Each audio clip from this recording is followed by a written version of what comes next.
Hi. So, I'm Wyken Seagraves, and for me this is a historic moment because it's my first and possibly my last attempt at doing a live video broadcast. I seem to have one person watching. I don't know who that is, but thank you very much, whoever you are. And I'll no doubt have 0 people watching soon. Okay, so I am Wyken Seagraves. I'm a UK author. Let me just get rid of that picture I have on my screen of myself talking. There's a delay of about 30 seconds in the system, so it's a bit strange to see myself as I was 30 seconds ago. It's bad enough having to watch myself now. So somewhere on this system, here we go, I have a presentation to give you. So I'm Wyken Seagraves, and I'm a UK author, publisher, that's 2 jobs, and marketeer, that's 3 jobs. And today, this evening, I'm wearing my marketing hat. It turns out that all authors these days have to market themselves. Used to be in the old days that publishers would have a marketing team who would market them, but nowadays, even if you go with a real publisher, which I haven't, you will still be expected to market yourself. I am publishing myself using my own publishing company, Penny Press, which no doubt I'll come on to eventually. So let's see what I've written on these slides. Oh, right, so I have... Right, be serious. I have a website. I have lots of websites, actually. One of them is wykenseagraves.co.uk. So I'm a UK-based author, and I've been writing for 20 years, a long time. In fact, I've been writing almost all my life. But the current project, let's see if we can get the next. No, that's not the current project. So my story is that I just I just had a horrible feeling that maybe you can't hear me. Let me just see if I can monitor my visitor. Oh, I still appear to have one person watching. At the bottom of the website there, you should be able to see a little chat panel. If you can't hear me, then maybe you'll write a little message to tell me, although I'd be surprised if you would still be watching if you couldn't actually hear me. So probably everything is working just hunky-dory. So my story is that I decided at about the age of 13 or something that I wanted to find out where we'd come from. In those days, nobody talked very much about the evolution of the universe, the origin of stars and planets and life, the evolution of life. And certainly nobody had tried to put all these things together into one coherent story. So I set out to try and find out where we'd come from. And I studied physics at university because that seemed like a good place to start. I went to Nottingham. When I left Nottingham, I went to Cambridge and studied all the other branches of science which I'd never studied before. And after 2 or 3 years, I think I had a pretty good idea of where we'd come from. And it wasn't that difficult, and it was surprisingly easy to integrate and get a broad overview of a wide range of science, because if you think about it, the universe starts with cosmology and with nuclear physics, because in the beginning the whole universe was as small as a single particle. So there was no difference between cosmology, which we now think of as the study of the biggest things in the universe, and particle physics, which we now think of as the smallest things. In those days, at that moment in time, 13.7 thousand million years ago, they were the same. So, if you follow the story through, you meet atoms, you meet molecules, you meet stars and planets, and eventually you meet life, although how life began is still the greatest unknown mystery of the whole story. Somehow it did, somewhere it did, because we're pretty sure that there could have been no life in the beginning, so we're pretty sure life began somewhere during the past 13.7 thousand million years. We don't know where, we don't know when. The evolution of life then leads you through molecular biology and the study of animals and the study of plants, and this evolution takes place on the platform of moving continents underneath changing climate, on top of a mobile and varying Earth, the geology of the planet. So you get climate, you get planetary science coming in there. And eventually, a few million years ago, we get something approaching human beings, and then a few tens of thousands of years ago, we get civilization. And this whole story weaves together into one big, integrated overview of where we've come from. So I called that the history of the universe, and I created a website, historyoftheuniverse.com. And when it was first written, it used to attract a lot of visitors. Millions of visitors used to go there. Not so many now, because there are many other websites which do similar things. Maybe we'll come on to that later on. Having done all that, I wrote a book for children, Global Vision, which I published myself and started my own publishing company. And along the way, I became an IT consultant and spent most of my working life developing systems for large multinational companies. Eventually, after September the 11th, the company I was working for got rid of a lot of their contractors, luckily, and so I had some spare time, and I had enough spare money that I didn't need to earn very much. So I embarked upon the project which had been bubbling along at the back of my mind for many years, which was to write the history of the universe as a work of fiction. And it took me 2 years to figure out, how do you do that?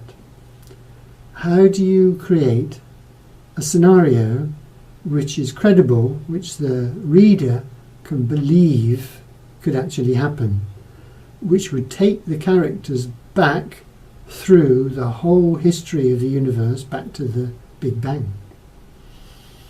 It took me 2 years to figure out, how do you make that story credible?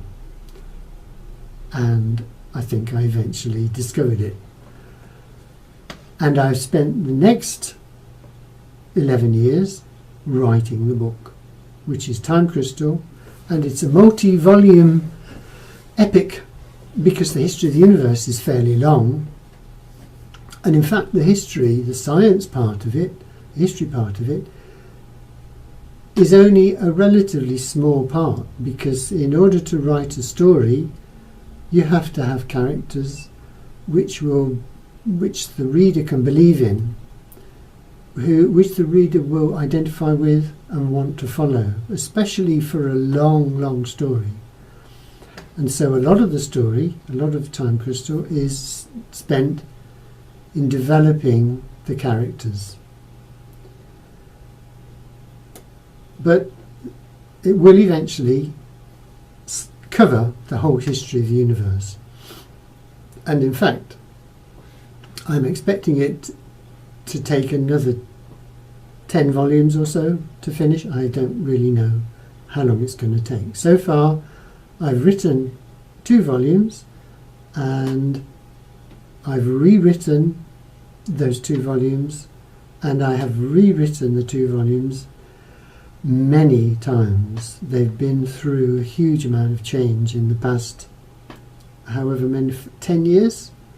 I think it was 10 years when I published the first draft of the first volume. And from feedback from readers, I always take a really profound interest in what readers say, and I often change the story.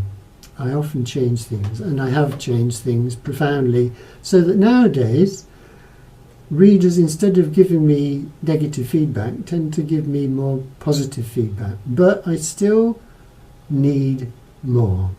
So any readers I can get, that would be fantastic. So the website is timecrystal.co.uk. Penny Press is the publisher of my works. It's also my employer. But I run the business, and publishing is a work in itself. So I figure I have 3 jobs. I'm a writer, I'm an author, I'm a publisher, and I'm a marketer. And to do all those 3 jobs properly would take roughly equal time, maybe not. Maybe the writing takes more. But the publishing needs a lot of skill. So to publish a book, for example, you have to produce 5 different versions of the book these days with the electronic versions. And I am just now investigating the foreign rights situation and translation. So that's Penny Press. That has a website too. What's next? So the history of the universe was my name for what I study, but Professor David Christian, who is a UK historian but now lives and works in Australia, came up with the term Big History for the same thing, basically, except that his view of the story is slightly different to mine. Because he's a historian, for him, human history, I'm not criticising him at all. And as far as marketing goes, he's a lot better than I am. Because he's a historian, his view of human history, or his view of history, is largely from a human point of view. So he spends an awful lot of time, in his view of the story, talking about human history, which, from my point of view, is not it's not a very important part of the story, because it's so short. We've been here such a short time, and I suspect that we probably won't be here all that long, the way things are going on. But even if we were wiped off the face of the earth tomorrow, life would still go on. There's no question that life is bigger than any disaster that we can wreak upon it. So life would still go on, evolution would still go on, and there'd be something else to replace us. And even if we don't wipe ourselves out, I am sure that there will be some other form of life in the not too distant future, geologically speaking, with a lot better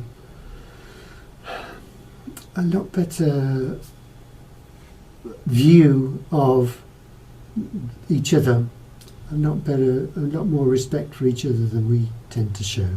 Human beings are fairly selfish creatures. I speak from experience. I own up entirely to this myself. So anyway, David Christian came up with the expression big history, and Bill Gates saw one of his videos. Professor Christian was into videos a great deal before I was, a long time before I was. And so Bill Gates said everybody should know this story, which is exactly what I think. And he started the Big History project and put a little bit of his money into it, relatively speaking. And that's still going. And it is being adopted by schools around the world, although, to be honest, the uptake is pretty slow for a number of different reasons. In the UK, it's extremely slow. In fact, I first heard the expression big history on France Inter, French radio, which I tend to listen to more than I listen to UK radio. So Big History UK, so I thought to try and promote Big History within the UK, I would start an association, Big History UK. So there's a website, which I haven't put the link to. Because by profession, I'm a web developer and software developer. I create lots of things, one of which are websites, and one of the websites I've created is Citizen of the Universe, which allows young people to, or anybody in fact, to test their knowledge about where they've come from, and they get a certificate. They get a grade, they get a citizen membership, I can't remember what it's called now. So you could be atomic grade, or you could be stellar grade, or whatever, and you get a badge. You can download a badge. I've also created a lot of other websites which I forgot to put onto this slide, which support education in the history of the universe. So there's a model of the solar system. I should write this down. Needs adding to these slides. A model of the solar system, so you can create a map using Google Maps. You can position the sun anywhere you like. You can scale your solar system any size you want, and it tells you how big are the objects that you should use and where should you position them to create a scale model of the universe, of the solar system. I've created a number of other websites along similar idea, one of which lets you see the smallest things in the universe, the biggest things in the universe. I need to add those. Maybe next time I talk about it. I hope I remember. I should stop and write this down, but it seems a bit rude when I have one person apparently still watching. Very, very brave of you, sir or madam. Thank you very much. Mind you, it's probably me that's watching. I don't think so. Anyway, so basic for Android, I stuck this up here because, as well as writing Time Crystal, and as well as writing books about the history of the universe, which I have done, although it needs revising, but there's a book called History of the Universe, which you can buy from the History of the Universe website at a very, very reasonable price, much cheaper than David Christian's books. As well as all that, I also got into writing or developing apps for Android. I bought an Android phone and thought it'd be interesting to find out how to write apps for this. That's the kind of stupid idiot guy I am. And the best system I could find for developing apps was called Basic for Android. And I went to their website, and there are about 30,000 enthusiastic users of Basic for Android who frequently visit this website and exchange bits of code and help each other with problems. And many of them were saying, where's the book? We want a book about this system. So I spent 6 months writing a book. And in fact, that book sells much better than Time Crystal. It's a lot easier to sell computer books than it is to sell fiction, unfortunately. Yeah, so demorelish is another idea which I came across. It's another one of my websites. I would maybe talk about that another time. I thought perhaps today, this being my first attempt at a podcast, a video cast,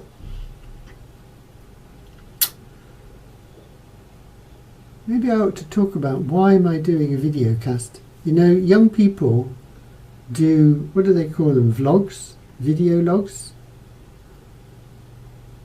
and talk about, what do they talk about? These young, a lot of them are female, aren't they? They talk. I think they talk about makeup and fashion and things. Perhaps I'm being unfair to them, but I'm not sure that many of them talk about anything that I would want to watch. I'm transparent here. Never mind.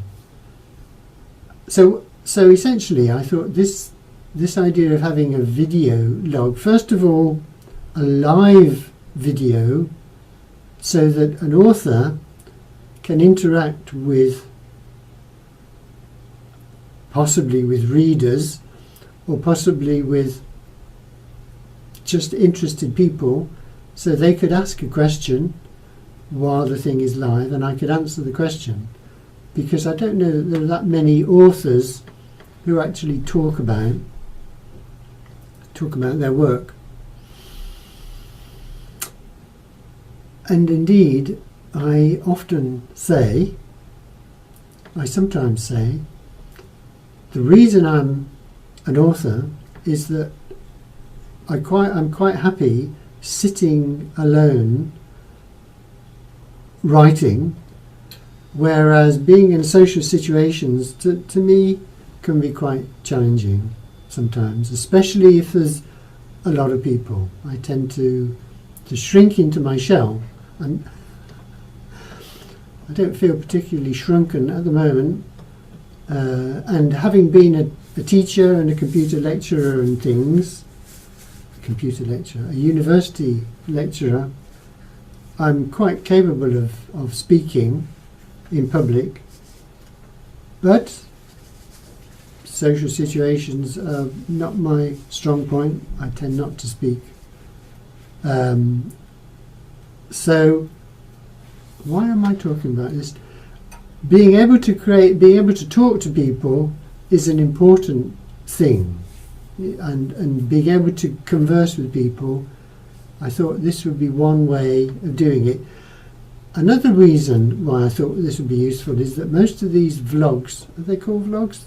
These video blogs tend to be produced by young people. I don't know that there are many oldie people. Like, I'm 66, I've lost count. I have to work it out. I'm either 66 or 67. I have truly lost count. I stopped counting about the age of 64 or 5. So old people don't want to talk to young people, but old people might be interested in hearing other old people talking about their lives, maybe. So anyway, I thought perhaps for this first broadcast, I would and also it's being recorded by YouTube. So what I can do is republish it, edit it maybe, because there's an hour's worth of time countdown at the beginning which needs to be cut out, but then I can edit it and publish it as a vlog. So that's good. So I thought this first go I might read some of this stuff and yeah, maybe get some feedback. So this is a bit how the story begins. In fact, before this, this thing that here is called the Hidden Sacred Book, Chapter 1. Before that, there's a preface. Maybe I'd like to read the preface first. The preface is relatively new, so that appeared in the latest edition of this book. This book is the first volume of Time Crystal, and it's called The Cosmic Monopole. And this new edition is the illustrated Cosmic Monopole because it has images. And there's a lot to say about producing images. I mean, I don't know what you think about that image. I'm not very happy about all the corners around the body of this object, but basically that is supposed to be a maggot with a human head and human arms. It's a human being that has been transformed into a maggot. So producing that image, believe me, took quite a lot of effort. And one of the future episodes, if I continue with this project, one of my future broadcasts will no doubt cover how these images are produced. I think there are about 50 images in the first volume, illustrated Cosmic Monopole. Anyway, the author's preface is new, and it's supposed to give a new slant on the work, which distinguishes it, I think, from most other works of fantasy science fiction. This is it. Everyone who works at CERN, and there's a footnote here. This book contains footnotes, and the footnote explains that CERN is the European Centre for Nuclear Research based near Geneva. Actually spans the border between Switzerland and France.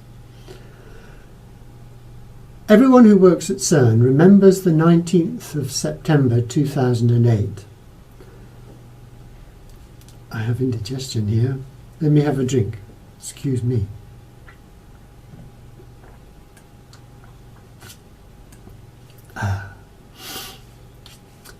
Everyone who works at CERN remembers 19th of September 2008, the day when a quench in the magnets of the Large Hadron Collider led to an explosive release of helium, causing huge damage, which took over a year to repair. Can I just say, in an aside, that this book also contains a glossary which explains terms such as quench and Large Hadron Collider, and this is indicated in the text, so that the reader who doesn't know can quickly go to those places in the book. So everyone remembers this disaster in 2008, but nobody in CERN or anywhere else on Earth remembers the even greater disaster which occurred on the 5th of April 2012, the day which would later become known as Crystal Day. This book and subsequent ones in the Time Crystal series will attempt to tell as accurately as possible the true story of how the innocent scientists at CERN not only broke the LHC, but also almost destroyed the whole universe. This series will also explain how the universe was ultimately fixed and why nobody on Earth remembers anything about it. I have received an incredulous reception from all those participants to whom I have shown this book, none of whom has any recollection of these events, and I fully understand the doubts which they and others have raised about the authenticity of the account given here. Moreover, I have to admit that since none of the participants can tell me what happened, I have had to fill in many of the details as best I can.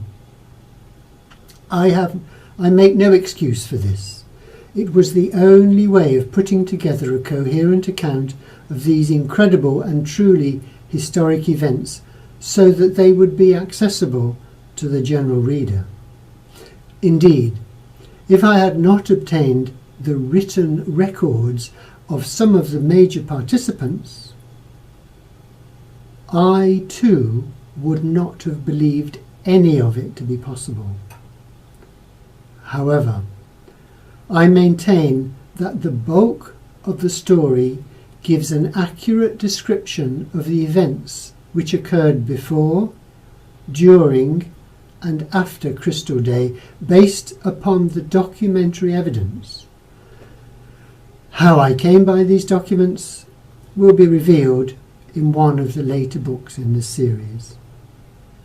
To help the reader get to know the people involved, I have included a list of the principal participants, and to aid the non-scientist, I have included a glossary and a bibliography. Please feel free to review this and other books, blah blah blah. I then give acknowledgments for people who have helped, including references to people in CERN. I have had a lot of help, I have to say, not only from people at CERN, but from a lot of other readers, and I've listed all of those here. And then I say, and finally, I thank the fathers of CERN for their wisdom in decreeing that the organisation, in quotes, shall have no concern with work for military requirements, and the results of its experimental and theoretical work shall be published or otherwise made generally available. And in fact, this is me speaking again, it's because of the vast amount of information that they publish about the work they do in CERN that I was able to put this story together. There are many years of research gone into this story.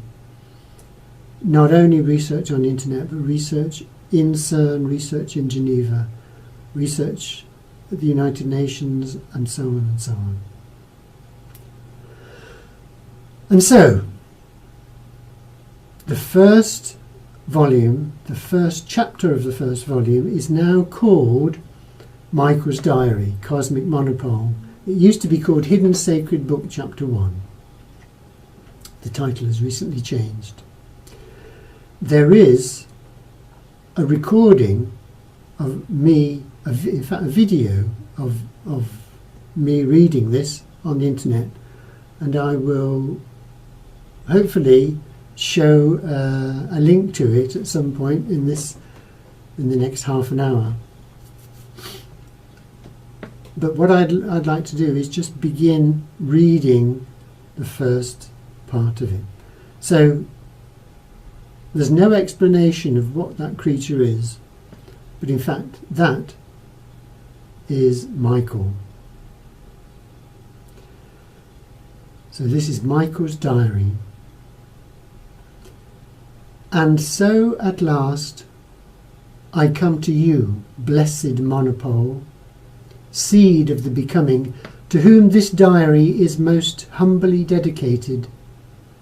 I am dictating this to the Princess Uscabello in total secrecy, with instructions to reveal it to no one. This work is not just an act of homage to you, O glorious monopole. Its principal aim is to help me organise my thoughts as I contemplate the mystery of your current location, for it is beyond doubt that resolving this problem is the key to the fate of the universe.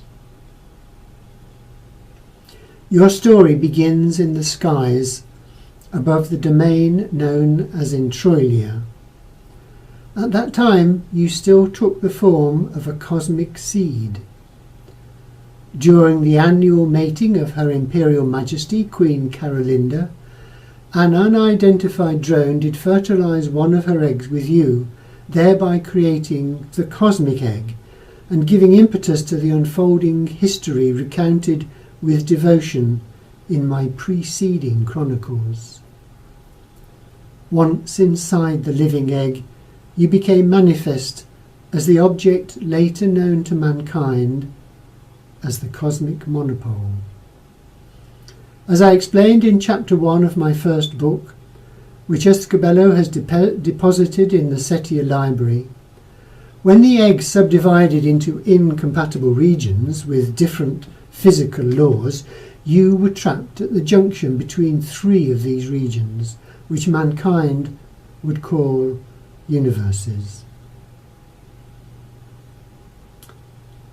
Well, that's how the story begins.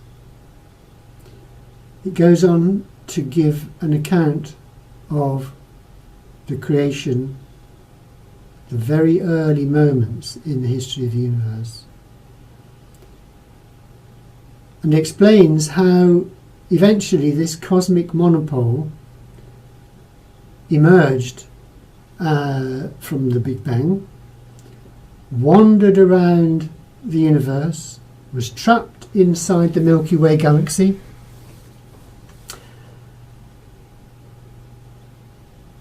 was finally trapped by the magnetic field of a star, which we call the Sun, and then finally, on the morning of the 5th of April 2012, and I resume reading, you were finally swept along by the Earth's magnetic field, O monopole, and approached the continent known as Europe.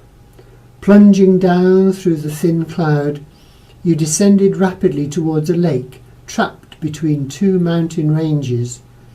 You might have been curious about this lake, for you had never been close to liquid water before.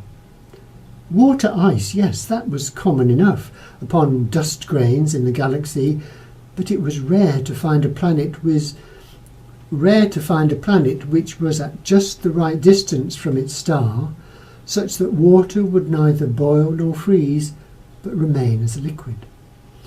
You might even have hoped to plunge into this exotic medium, this curving lake, to explore its properties and probe its hidden depths. But as you approached the end of the lake, a long finger terminating in a small city called Geneva, you were suddenly pulled off course by a local magnetic field and you swerved towards the west. As you flew rapidly over streets swarming with shoppers and traffic, over aeroplanes heading for the airport, you must surely have been surprised at the difference between this and the other planets, sterile and lifeless, which you had visited during your long existence. Did you, perhaps, notice a silver BMW driving up the long straight road, the Route de Merin, along whose path you flew? Did you note how it slowed as it approached the tunnel, or see it change lanes to follow the little road over the hill? Probably not. And even if you had noticed the car, there was no way for you to know that your fate would be intimately connected with that of the occupants. And in fact, this image showing the hill in Mera, the church you can see in the distance, and the relatively new underpass. That image is actually the first image of episode 1, the arrivals, and it describes how some of the main characters arrived at CERN.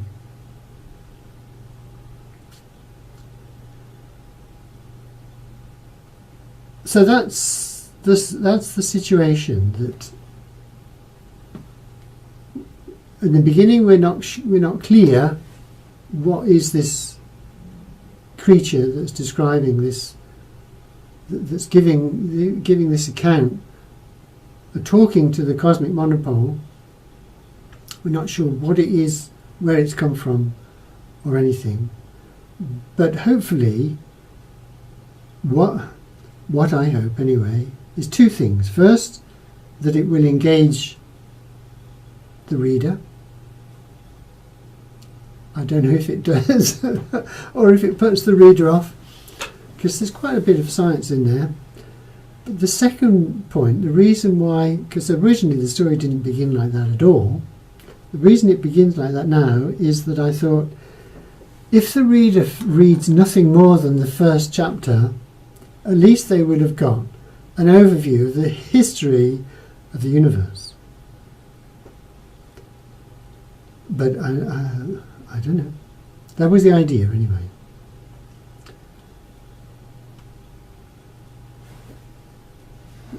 This photograph was taken by me, by the way, but the BMW was put on there using graphics, and the image was created by virtual reality, I guess is what it is.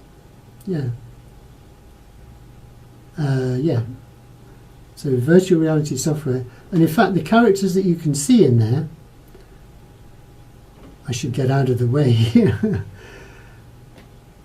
The characters that you can see the ginger head and the green blouse of one character and the red suit and the blonde hair of another character. Those are the actual characters in the book, and there are many images. Let's see what's the next. Here we go, that's beautiful. I think so. Here we have the three of the main characters. This is Sam Fitzpatrick, the driver, Catriona, his stepdaughter, sitting on the left, and behind him is Bridget O'Brien. Bridget O'Brien in the story is the Irish ambassador to the United Nations in Geneva, and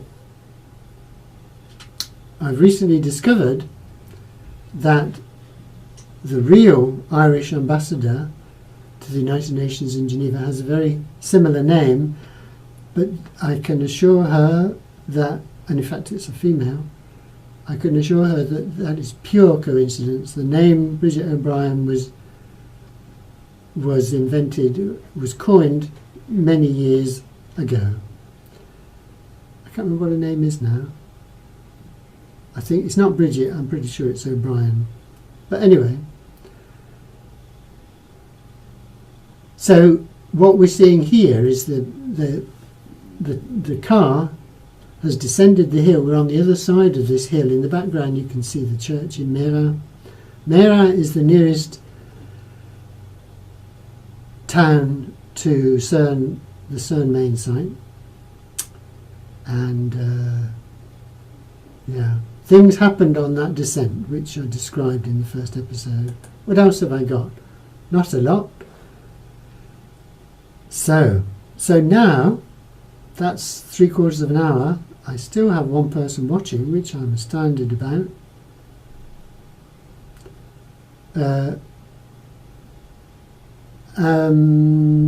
So I wonder if the watcher, the listener, they've probably gone away.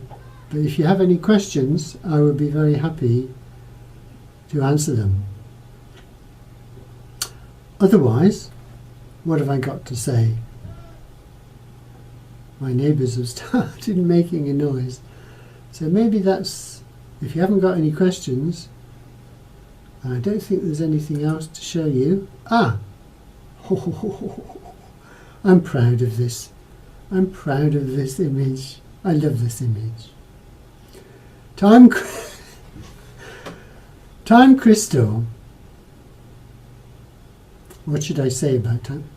Time crystal is a crystal, and it appears in CERN, in one of the underground caverns in CERN, the Atlas cavern, which is the one nearest to the CERN, to the main road, to the main offices, to the place where most of the action, a lot of the action takes place. And one of these crystals is larger than the others. Most of them are fairly small, but this one, which is called the end crystal, is large. And I think that image is absolutely beautiful. Personally, I didn't draw it. I used an art program. Again, it's a virtual reality art program, so it's able to create, to trace the rays of light going through a solid. So you create a solid object, you give it a material, in this case it's blue crystal, and you put lights around it. There's a light shining on one of the faces here, and then you tell the software, which is DAZ 3D Studio, I think it's called. DAZ something, I forget. You ask it to trace all the rays and create the image. The background is also created with this software. So the idea is, the basic premise of the story is that on the 5th of April 2012, one of these this cosmic monopole, which we've just heard about, which was created in the Big Bang and was wandering around until it was trapped by the magnetic fields in Atlas. This cosmic monopole was trapped inside the Atlas detector, and there it absorbed particles from the beams, because as it happens, on the 5th of April 2012 was the first day that they were running the LHC. So, and I chose that date years before 5th of April 2012, but they were running the LHC. They started up after the winter shutdown on that date by pure coincidence. So the idea is the cosmic monopole absorbed particles from the beam and was transformed into a black hole, a small black hole. I should mention, I suppose, that there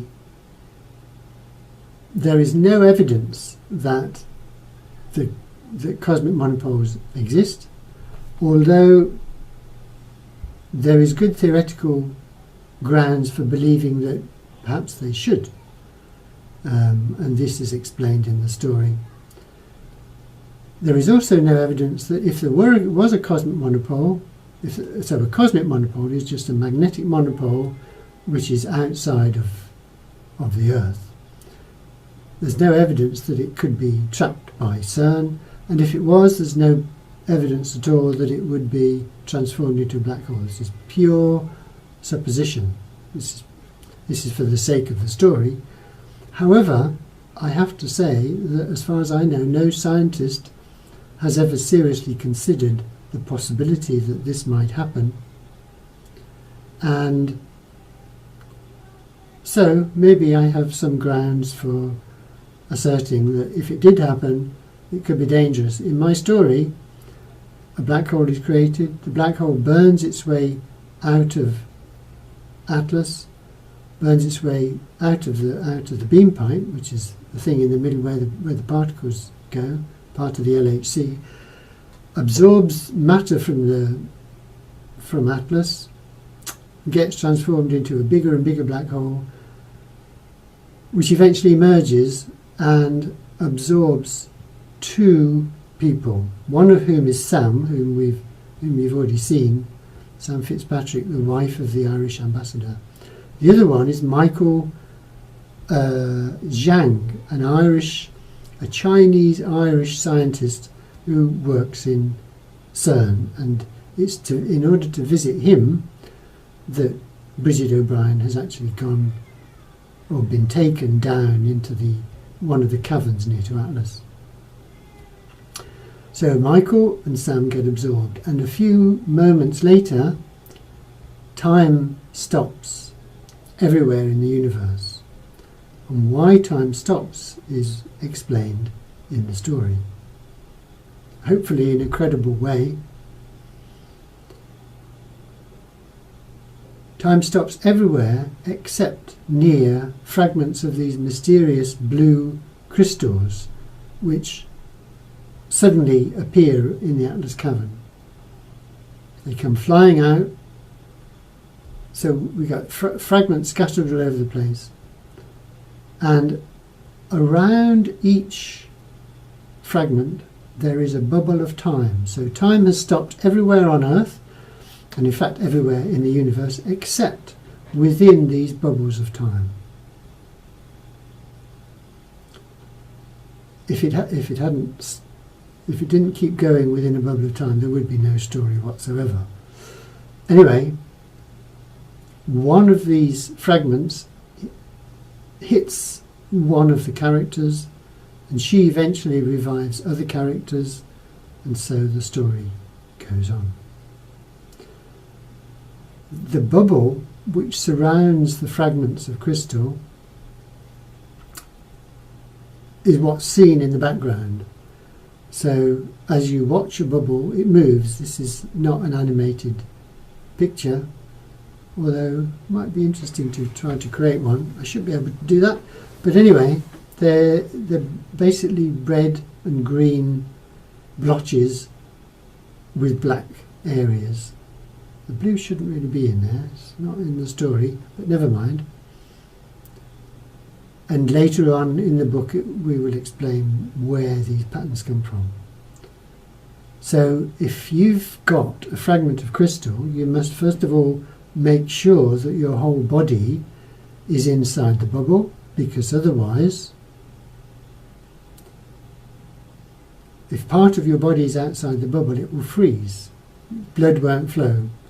So one or two characters get killed in that unpleasant way, because bits of their body are outside the bubble.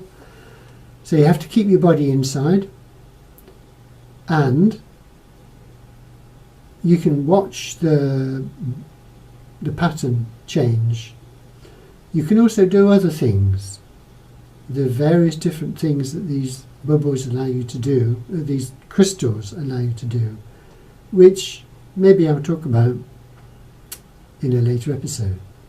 But basically, that's been nearly an hour, and I still have one person apparently watching. No feedback, but thank you very much for sticking with me through my first. It's probably somebody I know feeling sorry for me. So this was the first episode. I came up with this idea of doing a live podcast some time ago, and a guy called Jake said to me, "Hey, you know what? It's a good idea," he said, "but you need to get some fans first, a fan base, and then they will come and ask you questions." At that time, the idea was to have a sort of a Skype conference. And I still could, in fact, have a Skype link so people could ask me questions. In fact, that's why I've got these headphones in, although I haven't got Skype linked up with this. I hate the way that things get coloured, so there's a green screen behind me which is producing this effect. Yeah. So Jake put me off for a while, but then this morning I thought, I'm going to have another go, because I did some research. I set up web streaming through YouTube. I got an encoder. I did all that, and then I put it to one side while I got involved with 200 other things. This morning I thought, I'm gonna do this. So I've spent today a number of hours. I could tell you, if you want, exactly how many hours, because I record all my hours, but it's probably 7 hours work or something to set this up. You wouldn't believe it, would you? But anyway, and then I thought, having set it up, I thought, let's give it a go, because if I don't give it a go now, knowing me, I'll never do it. And I thought, I'm not going to get many people watching the first go, if any. I thought one would be good, because it would keep me going if I had one person watching. If I didn't have anybody watching, it would be different. So thank you very much, Mr. or Mrs. whoever you are. But if you make mistakes on your first go with few people watching, it doesn't really matter, does it? So this was good. Will I do it again? I mean, the plan is to do it once a week. And I checked the time, and 7 o'clock in the evening British time is 8 o'clock in the evening French time, European time, and it's sort of in the afternoon or the morning in the States. So it's not a bad time. And it means that I can have my dinner and then come and do this. So the plan is to do this once a week. I thought every day was too much. I haven't got time. During November, I worked over 50 hours every week, an average of 53 hours a week, 60 hours some weeks. That's too much. I do too much work. But this, if I can get some feedback, because what I want is some interaction with visitors to this broadcast or readers, even better, readers of the book. Some response would be pretty good. I can't believe, I'm sure that this one person watching is me. It's got to be. There can't be anybody else. But anyway, it doesn't matter. That's been very good. And I timed that to be just under an hour so far. So, yeah, I reckon next week. Trouble is, how do you publicise it? It's publicity. It's marketing. I need help with marketing. If anybody wants to volunteer to help with marketing, you can let me know via any of the websites that I have mentioned. Maybe I can go back.